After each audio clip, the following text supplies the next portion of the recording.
Hi everyone, welcome.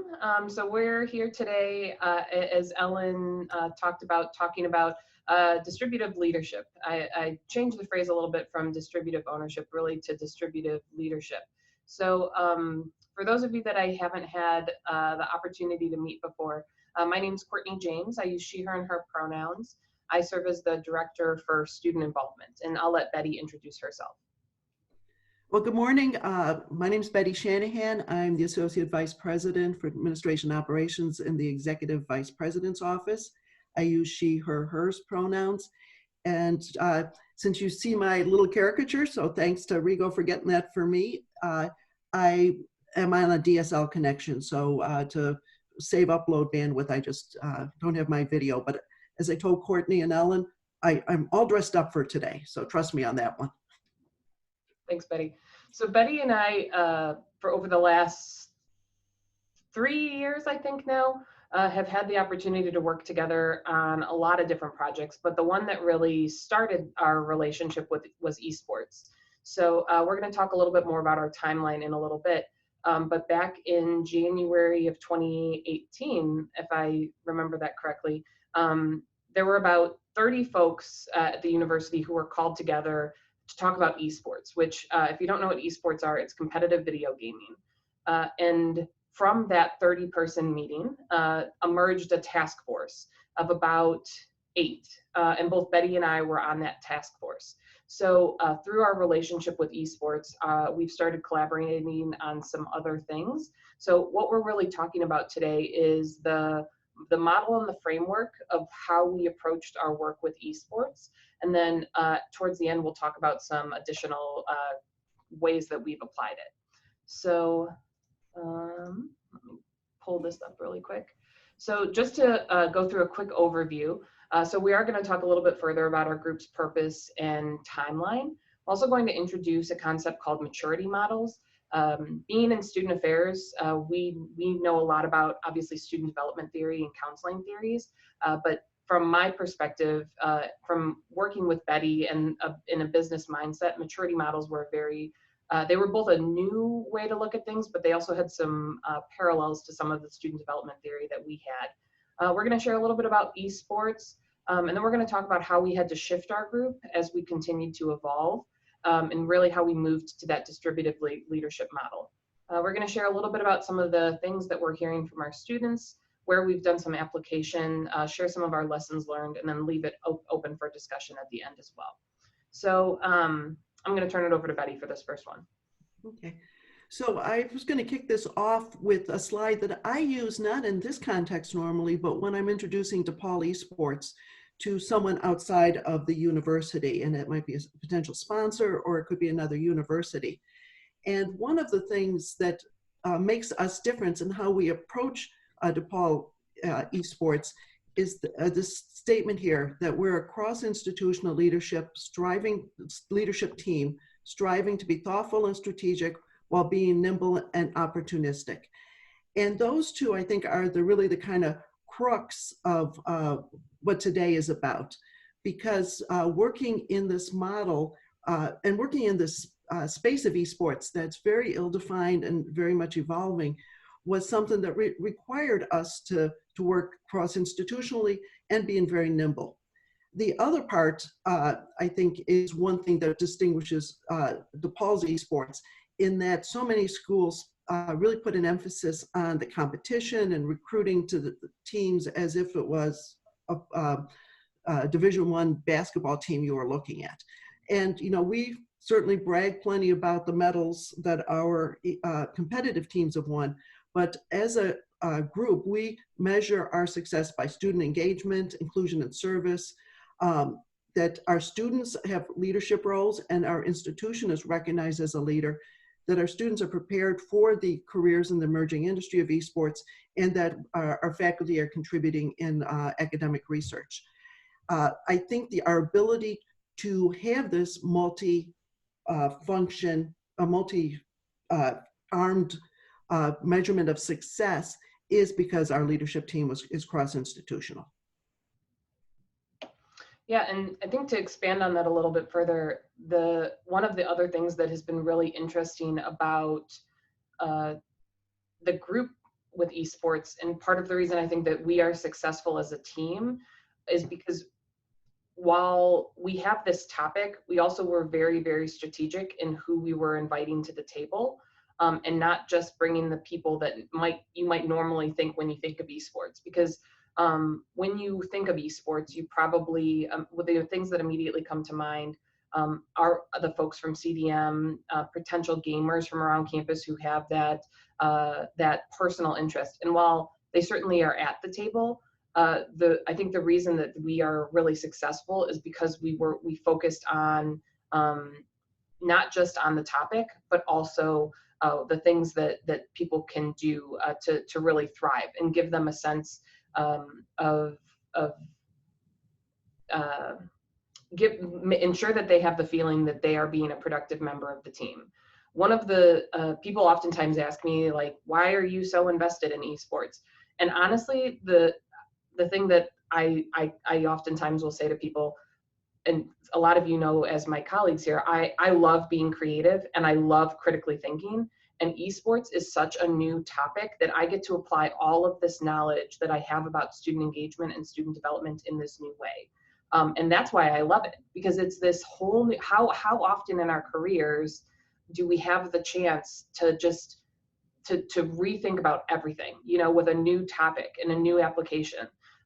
So we've been doing that with other folks when they come to the table too. I'm not a gamer, Betty's not a gamer. 75% of the people on our esports committee aren't gamers, but they care about their part of this story, and they feel that sense of connection. So allowing them to come with those angles has been really, really valuable, because we've been seeing all these new and different ideas that we might not normally see. So what that group looks like is here on your screen right now. So Betty's the representative from the Executive Vice President's office. And then I serve as the representative for student involvement. I also serve as the advisor for our Esports Student Leadership Board. So we have some of that student voice and influence infused throughout the entire committee experience as well. And then some of our other colleagues that we've brought to the table, again, with that mindset that we wanted to give them an outlet or let them thrive in their area of expertise, are listed here. So our colleagues in information services, some various academic units with representation from 4 different colleges, which I'll circle back to. We've got folks from general counsel, corporate relations, OPRC, and enrollment management and marketing. This was before the offices, or before OPRCs had renamed. Enrollment management, alumni, and housing. And circling back to the academic units, I think that this has been one of the areas that it's really helped us to get university buy-in, because again, taking that approach of allowing people to thrive in their area of expertise, or for the case of the colleges, in their academic knowledge base, we've seen folks be creative with esports as a thematic area in a way that I don't think we were anticipating when we launched this program. We thought that CDM would be the predominant players at the table, if you will.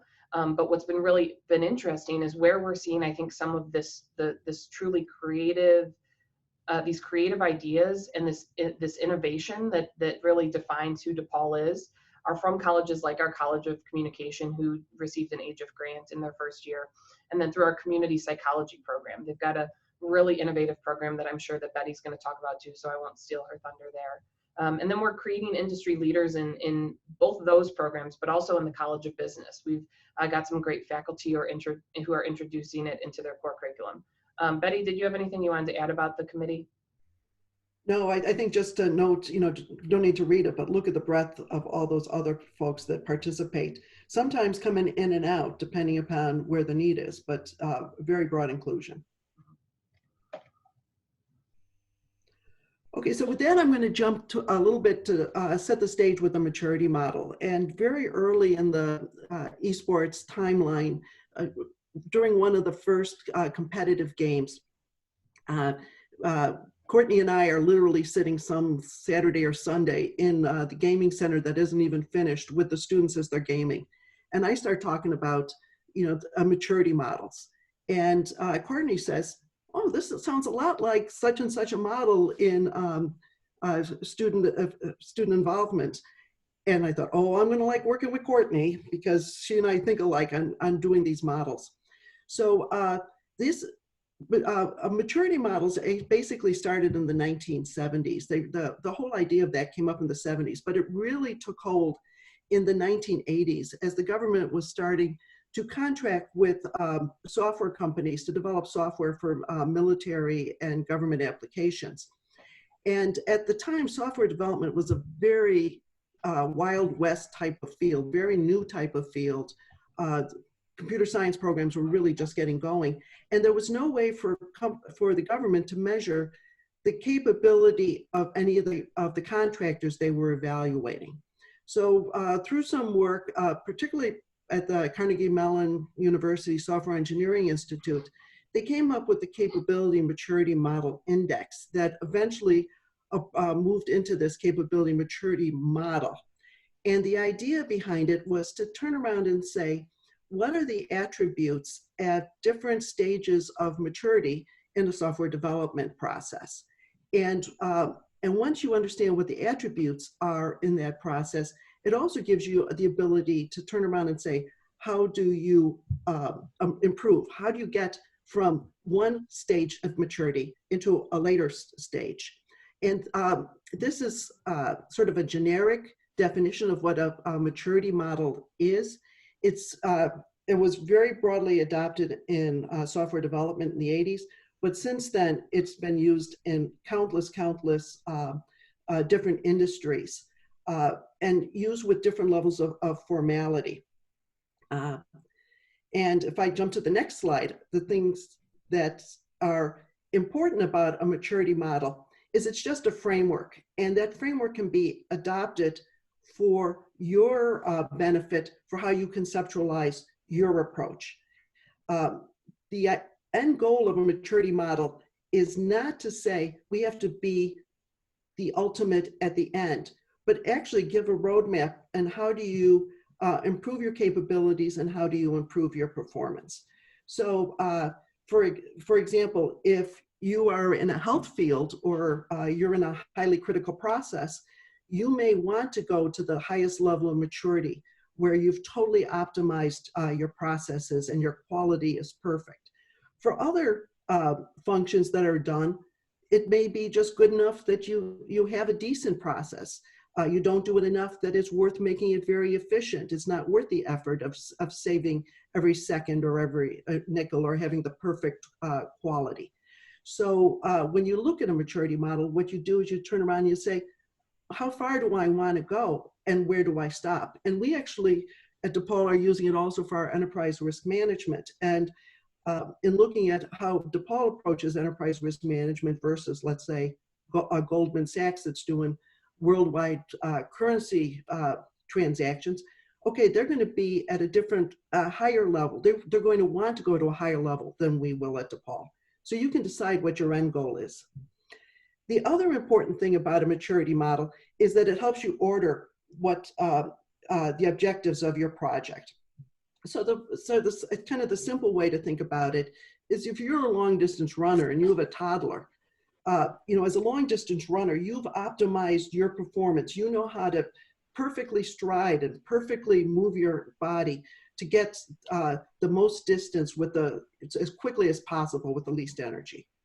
But if you have a toddler right at the beginning of their development, you're not teaching them how to optimize their steps. You're helping them stand up. You're helping them take one or two steps.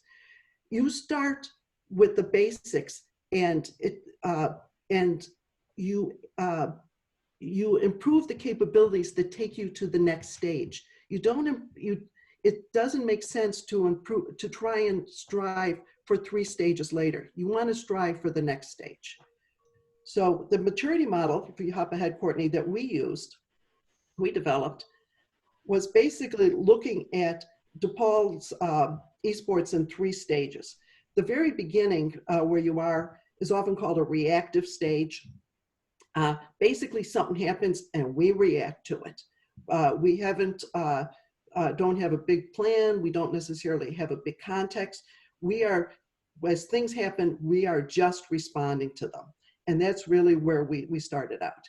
The next stage is managed. You're starting to really be a little more intentional about what you do and when you do it and how you do it. And then we looked at our third stage is, okay, we've got a number of repeatable processes. We've institutionalized our approach. Now let's start innovating on top of that. Yeah, and if I can add, Betty, so this was the situation that, or the model that Betty had introduced to me back on that Saturday, was these 3 stages in particular. And from my student development theory really kicked in. And to me, what this really mirrored was Perry's theory of intellectual and ethical development. As Betty was describing that reactive stage of like, there's a problem, how do you fix it? I saw that as a very dualistic mindset. You know, like our students, when they see the world in black and white, they see things as right or wrong. It is that baseline context of how people are acting, and then moving to that managed state of like managed in this maturity model. The comparable level for Perry's is multiplicity, and like we know from a student development standpoint, that's when students start to see that there's more possibilities. It's not as simple as things are right and wrong. Like they could have like the line might be here, and there's situations where it is right and it isn't wrong, right? And then in Perry's theory, like then they eventually move to that stage of relativism where they realize like how complex things can be and how this isn't simple, right? And there's always going to be rules that are exceptions, and like there's always going to be context that you have to know. And I thought about how much that mirrored what Betty talked about with that innovation stage. So I think it just continued to add, I think, to the uniqueness of this approach of having these different mindsets at the table, of having someone in this context that is so business oriented, but there's so many parallels to the work particularly that we do in student affairs. And it's been really helpful because I now can speak a different language when I talk about a value add, but now Betty too can talk about the development that we're seeing. So to be able to find a in my opinion, what is a true parallel and a way for us to continue that language, I think was really special and unique through all of this. And given all of those different partners that came to the table, it created a common language for us. So we focused on initially 6 different core parts for our maturity model. So what we had done in that conversation, or as a group, I would say, we all broke up into different components. And this was after the doors to the gaming center had initially opened. We as a group were kind of at a point that our small task force had done the thing we were tasked to do. And what are task forces supposed to do at that point? They're supposed to disband, right? But we knew there was more work to be done for esports to make this sustainable and just not make it a thing that sits there. So we had our group talk about and center on 6 different things at the time of what we wanted to focus on. And we created this model, and we talked about what was our reactive approach. And then if we strategically built things, what would that look like managed? And what would that look like if we were truly an innovative leader? So using the one that particularly I was tasked to do in student engagement. So our reactive approach to student engagement, meaning like esports is here and we know we have to do something about it, is student organizations and clubs is it's put here. So student organizations are self-sufficient or entities that they manage on their own. So the very baseline of us providing a level of service in an environment in that reactive sense is allowing those student organizations to exist and ensuring they can do it, but they're still doing all of that on their own. It's still a type of student involvement and it's very important, but that's not necessary. It's the very baseline, right? So moving to a managed standpoint, we would turn those from student organized entities to OSI sponsored or DePaul sponsored or DePaul organized activities. So that's what we really strived to do, that in terms of creating offerings and creating opportunities to build community both in the Lincoln Park and Loop campuses. And this was more than just the gaming center. This was one-off events. This was creating tournaments. This was creating teams that they can organize that in pipelines so that students could know where they could go, from coming in as a new student to being a sophomore, junior, senior, so that they know that they have a place, and that place is strategically structured into it. So we really saw that as a managed component. And then our innovation goals was truly integrating it into student engagement. So making it a desired component of the DePaul experience, making this as something that people were able to talk about, and that for the way that I see it, it's really like a, yes, this is something we do at DePaul. You know, like it's something that people know is there, and they talk about it like it's a regular part of the unit experience. Just like we talk about Welcome Week, right? Or we talk about fraternity and sorority life. Like we have these programs and structures that are that are woven into the fabric of the DePaul experience so much, and are so essential to to what we offer. We wanted esports to be that as well, and that's really where we could start to see some of that innovation then come through. Betty, do you have anything to add on this one? I think about the only thing I add is to note that by having a roadmap like this, you can be very intentional about what components you want to move and how far you want to move them. So we have definitely invested a lot more in student engagement than we have in competition. And it lets you really visualize and share with other people where your goals are and where you want to go in each of these areas. Okay. So this is sort of an overview timeline of what our esports initiative looked like, just to kind of see.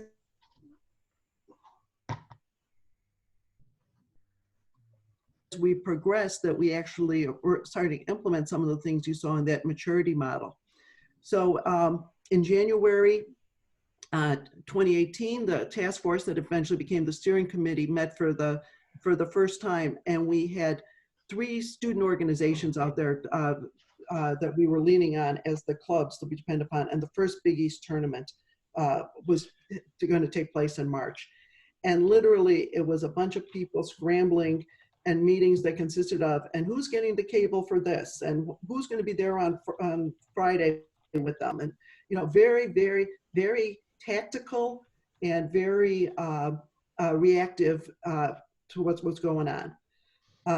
Basically, just because it was the level of maturity we were at, and we had a very short timeline. In April, we opened the gaming center, and I think in that term, 2 pretty exciting things happened. One is the director of the sports management program, Andy Clark, integrated esports into both an undergraduate sports management class and an MBA class. And that really started to open the interest on an academic side of the emerging industry of esports, and kind of almost maybe started to legitimize our esports as a part of the academic discussion at DePaul. Coupled that with the AGIF grant that went to the College of Communications. Summer was a lot of work that actually was more on Courtney's side in looking at what's our ecosystem going to be for esports. How do we support this gaming center long term? It can't be sort of the side job of a lot of people. How do we look at these inclusion values that we're talking about, but how do we address them, and formalizing student leadership in esports?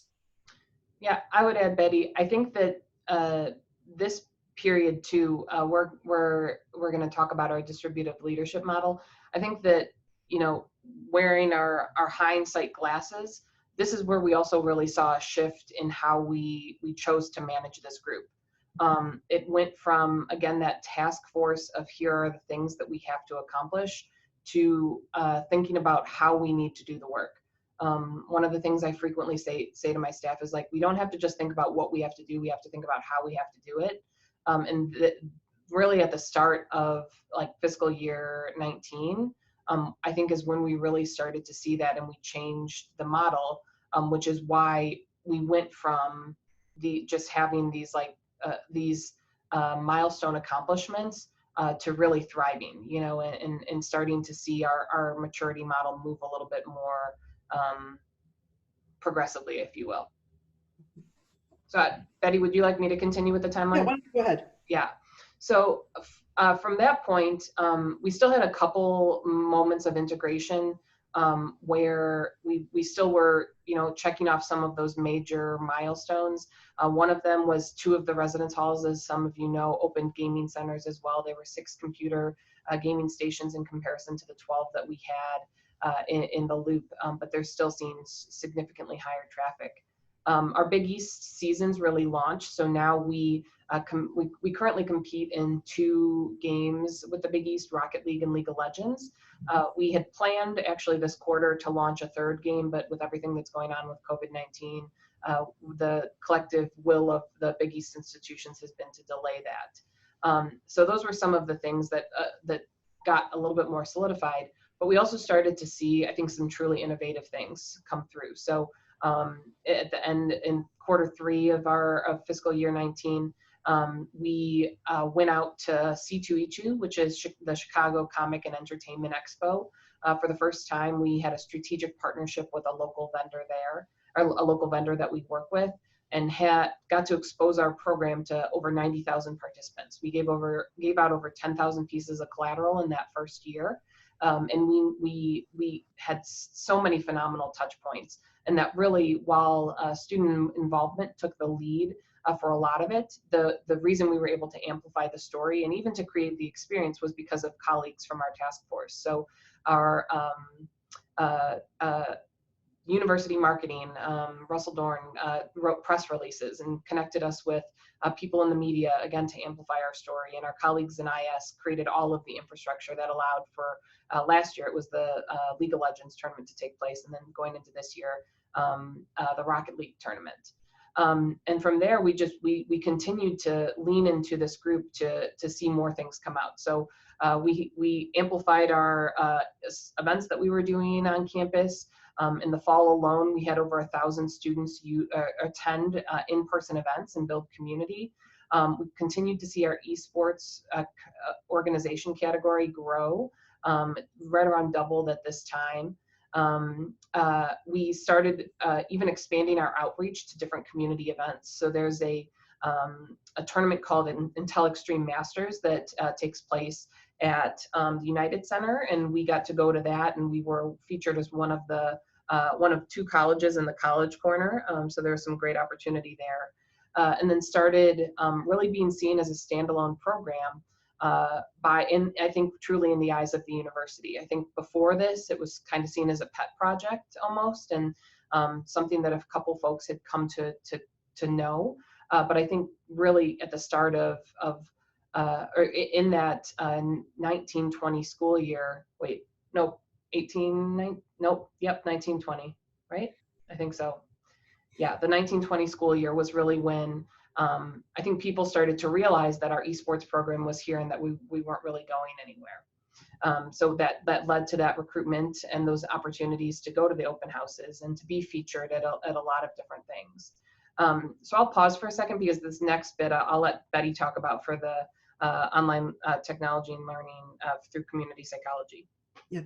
So as I would go around campus trying to meet people who had anything to do with esports, I got a lead into community psychology. And actually a professor emeritus is still running a lab, the online technology lab, that looks at communities in the, within the fighting game community. And one of the opportunities that came out of it, and was last summer, we gave an internal grant for them to develop a high school curriculum framework for using esports and gaming as a way to get underrepresented students interested in computer science and technology careers and to advance their social emotional learning goals. It's actually extremely innovative and starting to get a lot of excitement. I want everyone to cross their fingers. We have a grant application that literally is just going in right now. that hopefully will get us money to run our pilot starting in the fall. But just kind of a whole new exciting way of leveraging where DePaul already has some strengths in our partnership with CPS, and leveraging where the high school students' passion is, which is in gaming, to link the two of them together. And all due to this expertise in community psychology. And frankly, I didn't know how to spell psychology before I started working with them. And it's very exciting to bring sort of a whole different view of the field into our discussions. Yeah, and I really see for this group that project is a major milestone in terms of us moving, I think truly moving into some of those innovative sectors of our maturity model. Because particularly for like our inclusion category, this was when we launched our, this program obviously, but our bystander intervention training, which is already receiving some national recognition from people who had been seen as industry leaders. So if you talk about collegiate esports with anybody who knows anything about it, they're going to mention a couple programs like the University of California, Irvine, and Robert Morris. And they started reaching out to us to find out about our best practices. So again, I think that strategy behind that maturity model has allowed us to do some of these things. So we've been doing bystander intervention trainings in conjunction with HPW that are specifically designed for our esports program, and have seen some great success in implementation of those into our community, which I think led to a couple other things. We continued with C2E2 this past year, and continued to have similar engagement opportunities with the community there. But we also this past year had our first Level Up Gaming Summit that had around 60 professionals from the Chicagoland area and colleges and universities throughout the region come to DePaul for a day of learning. And DePaul was the highlight of it, right? Like, I mean, they were on our campus, they were in our facilities, they were seeing our program. So it was really a phenomenal opportunity for DePaul to continue to amplify what it is we're doing here. So one of the other things that I think is important to note through all of this, going back to that moment that we had that shift in some of our conversations, we also talked about those 6 core values that we initially had.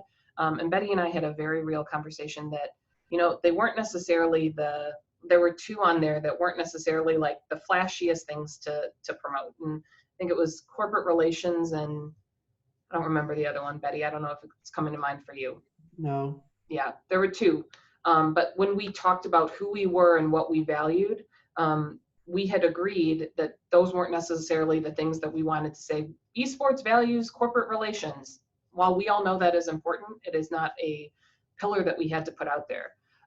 So we reframed our language, again, in this committee version 2.0 to really focus on these 4 core components. So entertainment, that competition, casual gaming intramurals, academics, so preparing students for careers and doing active research in the community, leadership, so student experiences, particularly in student organizations and like captain roles or student organization president, vice president roles, and then inclusion. So both living our Vincentian values and continuing to build community.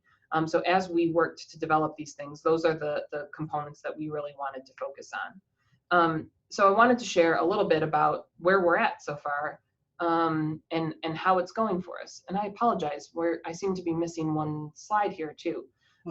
The first part of this slide, hold on, let me see if it's not there. I must have deleted it.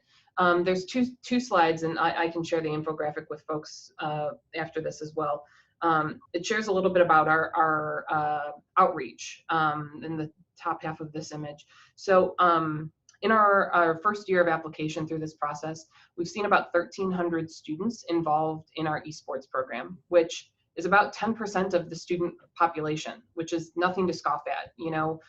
For a program that doesn't have any dedicated full-time staff professionals or graduate students for that matter right now, we're seeing a lot of engagement because of this approach. It's working very, very well. One of the other things that I think is really interesting, and I apologize if my numbers are a little bit off on this, but the metrics of engagement, I think, are around 85% male and 15% female. It does mirror the nationwide trends of more men being engaged in esports than women. But I think it's really interesting to think about it in the context of a college environment, because when I look at metrics for almost any other student engagement experience, women oftentimes are the dominant engagement component, the dominant sex that is engaging. So looking at this, it's really fascinating that we have captured a general student engagement experience that has so many men involved. And I think that's really important. And it's important when we start to integrate things like our bystander intervention training, because we're taking this field that is dominated by male engagement and just interjecting these new components. We actually, it looks like we hid the slide accidentally. If you want to share the screen with me, I have the other one up. Oh, okay, great. Yeah, go right ahead, Betty. Okay, hang on. Oops, where are you? Where's my controls? Okay, now my controls have disappeared. Oh, that's okay. I know the third stat. The third stat is our 3.2 GPA. Yep, okay. Yeah, I've got most of them memorized, luckily. The fourth one, I can't remember what the fourth image is, but I think one of the other things that's been really great for us to share in our story of this is that there is this misconception, and there's been a misconception by faculty and others that, you know, for lack of a better way to put it, that gaming rots your brain, right?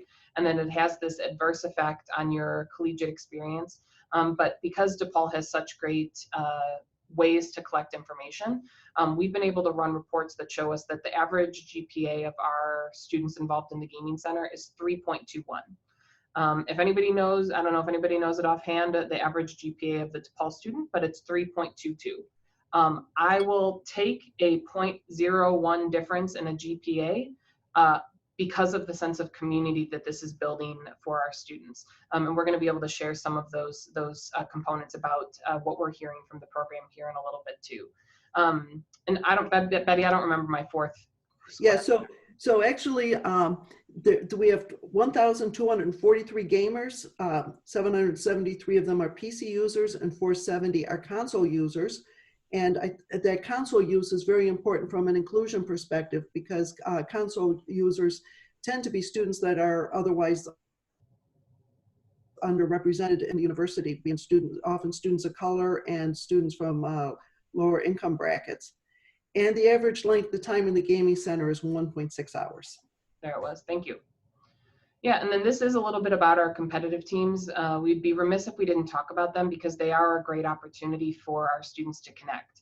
I think that, you know, if you think about traditional sports and if you've watched any game ever in your entire life, you have seen this celebration, people coming together in excitement, consoling each other through difficult times, people cheering for those teams, wishing them well. That all happens in esports. Betty will share stories.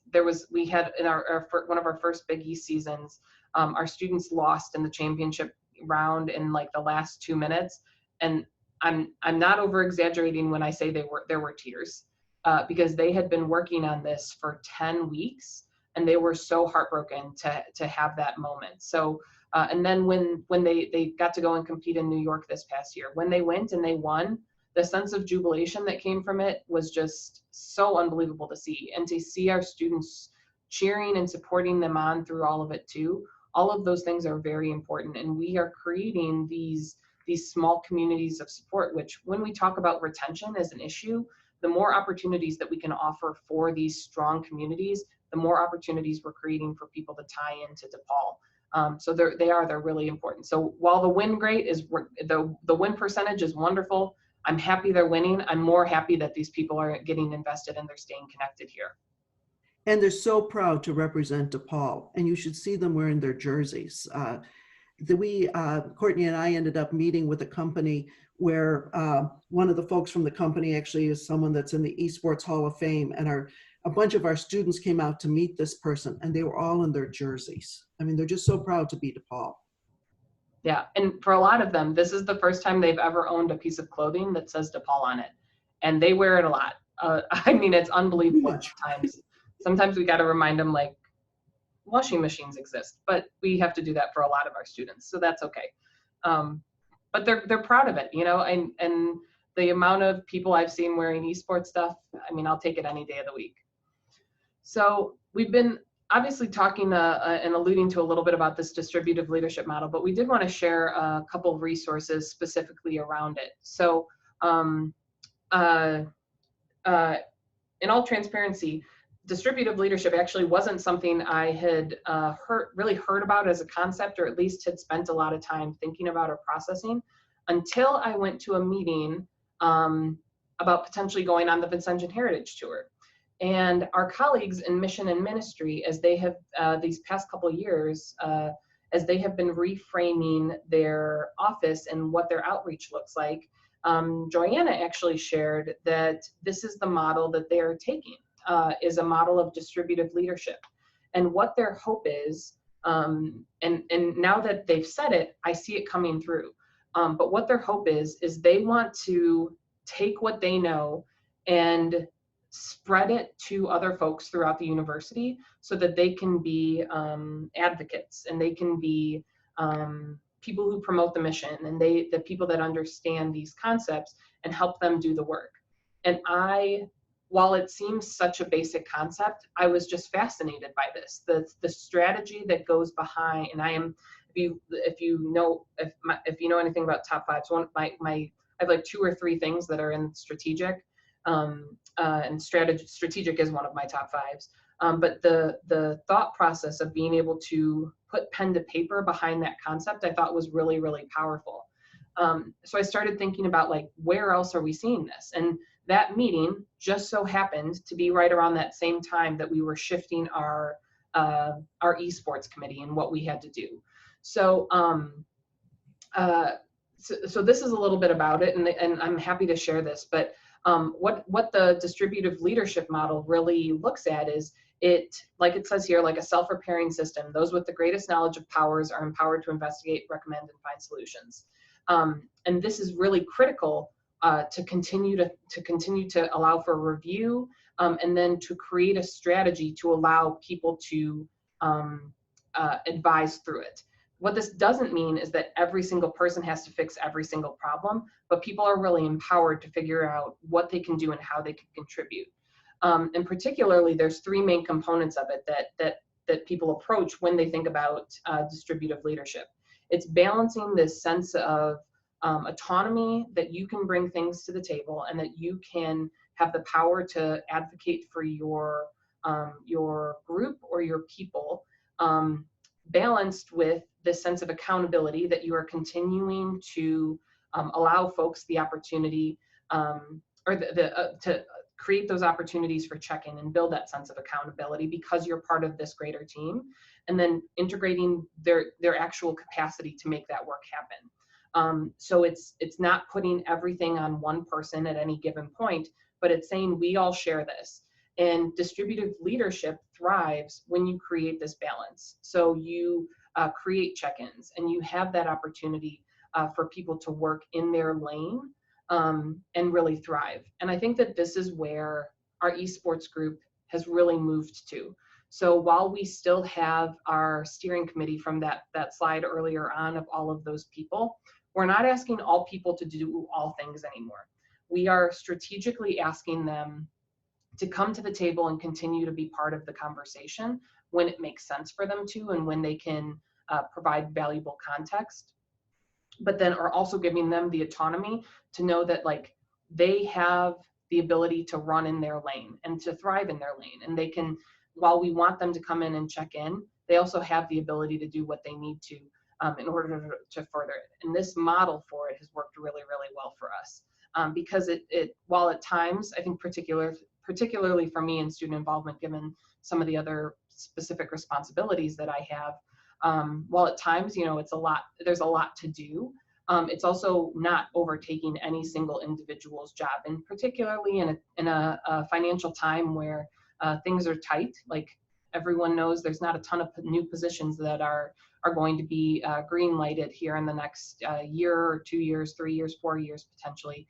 We've really had to lean into this model so that we can continue to offer services around this functional responsibility without having the means for it to be a single individual's job.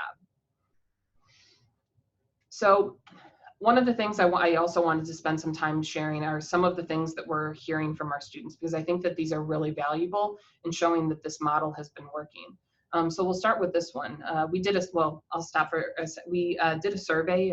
We gave the students the opportunity to tell us about their sense of belonging at DePaul and how esports was contributing to their sense of belonging. The metrics have been phenomenal so far. And I'm happy to share those after this, but these were some of the pieces of anecdotal feedback we got. So first one, growing up, I was always made fun of for being a nerd and a geek.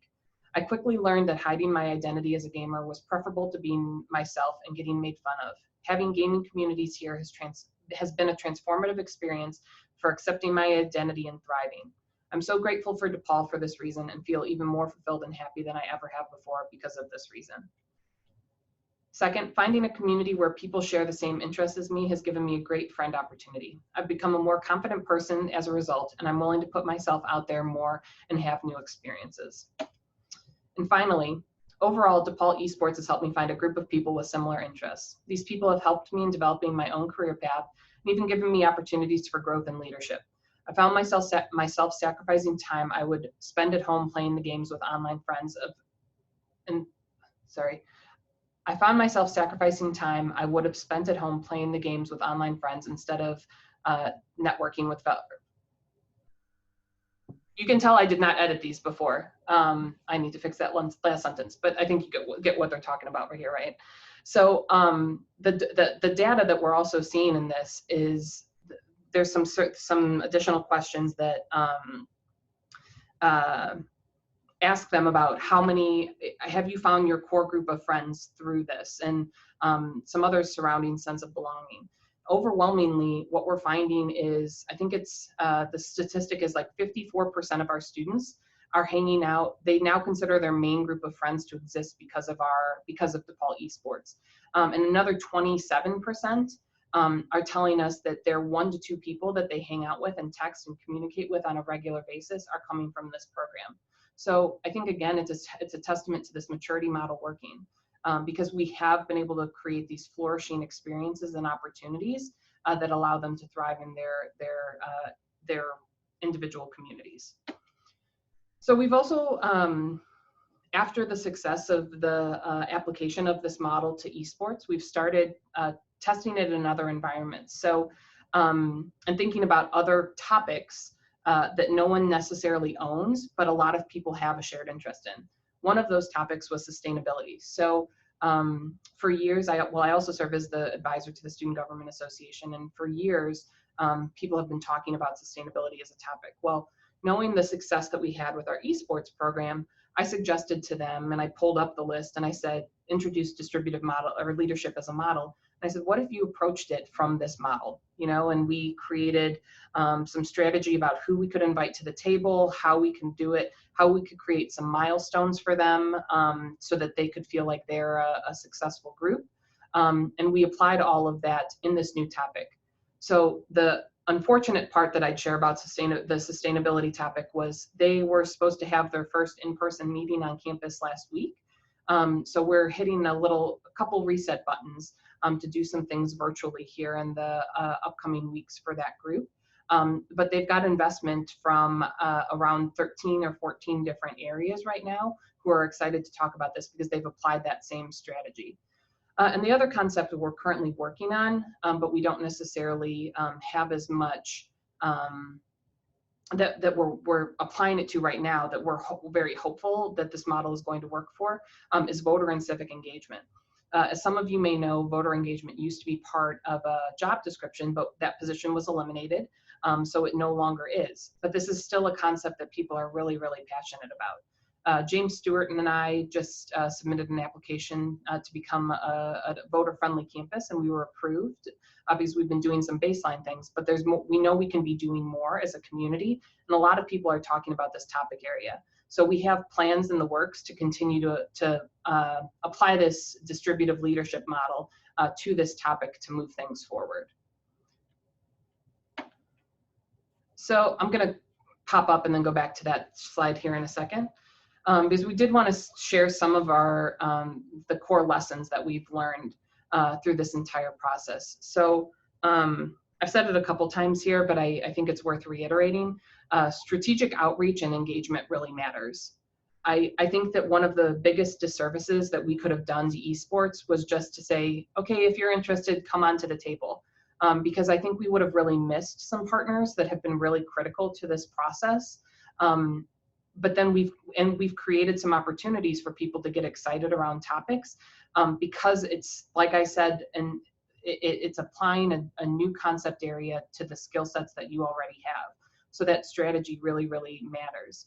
I think one of the other core lessons that we've learned is be willing to change the nature or the charge of the call of your group. I think one of the biggest ways that esports could have died as a thing that DePaul cared about would have been if we kept doing our task force in the exact same way. That turning point from the end of fiscal year 18 to 19 was really, really critical, because we in that time, we shifted a lot of things, and we changed people's mentalities about how they were coming to the table. We even changed the chair. Like Betty was the initial chair of the esports steering committee, and she kind of passed the torch to me, but we did that so that people knew there was going to be a shift in how we were doing it. And then I think the other thing that has been really critical is, like, when people are ready to leave, we let them leave, but we also keep them posted. One of the things that we oftentimes do, I think, as a university, is someone will leave and we'll say, who's going to take your place? We haven't necessarily been doing that unless it is absolutely essential. Like, our OGC representative left the university. We have to have OGC at the table. But a different example is Rick Marisi in housing. Rick, at one point in this process, said, you know, I feel like I'm good for right now, and I don't know that I'm contributing anything, but can you keep me posted? And I said, yes, absolutely. So now, because I've been keeping Rick posted with all of those updates, he wants to come in at certain points that make sense for him. And we're not wasting his entire time, but we are giving him that opportunity to continue to connect. So Betty, I didn't know if you had any additional ones to add. I'd say one of the things that goes with that is ensuring that we have tools that help people be connected. So we have a box folder that has all our information on there for everybody on the team. So if someone can't make it to a meeting, they can at least see the materials. Great. So yeah, it doesn't waste university resources. People are engaged, are there when they need to be, and they know they can come back. So it's not one of those, oh my gosh, I have to invest another hour in this meeting that I don't care about anymore. We're saving the university's resources that way. Yeah, so with that, I didn't know if anybody has any questions or points of discussion or thoughts that they wanted to get on. That's all the content that Betty and I have prepared. So we'll open it up, and we'll be here too in case there aren't any. But thanks everybody for your time today. I know we're about to hit that hour mark, and some folks have a meeting right after this. But happy to help both either today or after this if you have any additional questions too. I just want to say thank you again, Courtney and Betty. Great information and some, new ideas to think about, especially with this distributive leadership model when we're thinking about all the new collaborations that we're considering right now in this new environment that we're in. So, and I know Jean joined us along the way. So yeah, I wasn't able to jump in at the beginning, but I was here for most of it. Courtney, I want to say thank you for your leadership in this way, and Betty also for the partnership. It's been a fun ride, and I know we've got a ways to go, but certainly have learned a lot from that experience as well. So thank you both. Well, I have to tell you, one of the highlights for me at being at DePaul is working with Courtney and the whole OSI team. I feel like they're my second unit. So. Yeah, yeah, we talk about Betty as an extended member of the OSI family. Yeah, and it's been, I think it's, for what it's worth, it's interesting to share that while a lot of things at the university, particularly as we're moving to this virtual experience, have been kind of happening at a fast and furious rate, I'm going to be really interested to see how we can apply this concept to some of the things that we're working on. So Betty and I are both part of a virtual programming group right now. Right now, that group exists to just, we're really just sharing information and making sure that people have the resources that they need to continue. But I think that what we'll eventually move to when things start to settle is how can we apply this distributive leadership model to a concept like that, both for the immediate future while we're dealing with this pandemic, but also for the years to come too. Very good. Yeah.